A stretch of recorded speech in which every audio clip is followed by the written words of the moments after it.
Good morning, DayBreak. My name is Wagenvoort, and I am the Interim Children's Ministry Coordinator here. And this Sunday, I have another story for you. This one is taken from Genesis chapter 4, verses 1 to 16 and 25 to 26.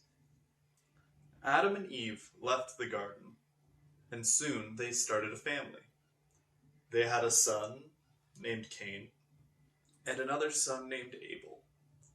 And because Adam and Eve had sinned in the garden, their children and their children's children, and so on and so forth, they were all seen as sinners, marked by the price of the original sin.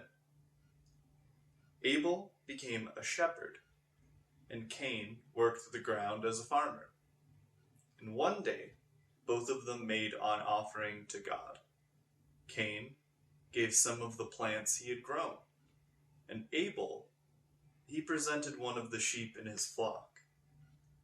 And God was pleased with Abel's offering and not pleased with the one presented by Cain. This infuriated Cain. God's voice spoke in Cain's head. "Why are you upset? If you do what is right, I'll be pleased with you." But Cain became angrier and angrier. "Sin is at your door, Cain, and it wants to control you. But you must control it."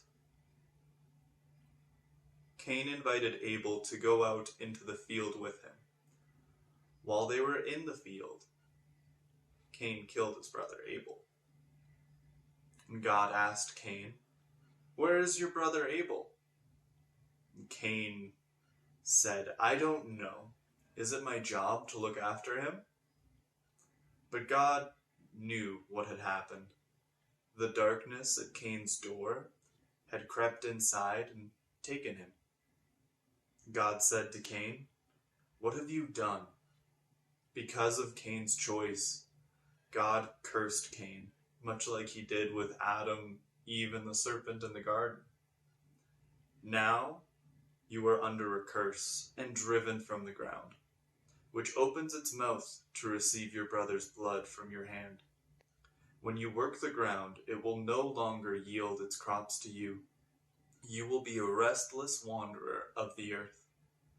"This punishment is too much," Cain said. "If I have to go away and wander around the earth, someone will find me and kill me." So God put a mark on Cain to protect him, so that whoever found Cain wouldn't kill him.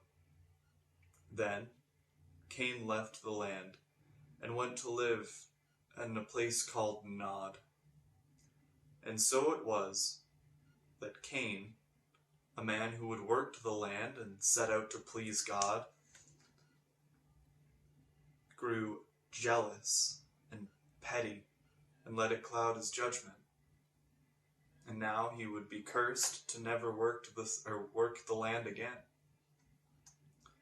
And God didn't forget about Adam and Eve. In the lieu of the tragedy, their family grew, and the population of the world began to take shape. For the Christ connection, God had promised that someone from Eve's family would take away sin. Cain wasn't the one to do it. He was sinful, like Adam and Eve. So people waited for God to keep his promise. At just the right time, God would send his son, Jesus, to rescue sinners. All right, well, I hope you all have a great rest of your Sunday. See you next week.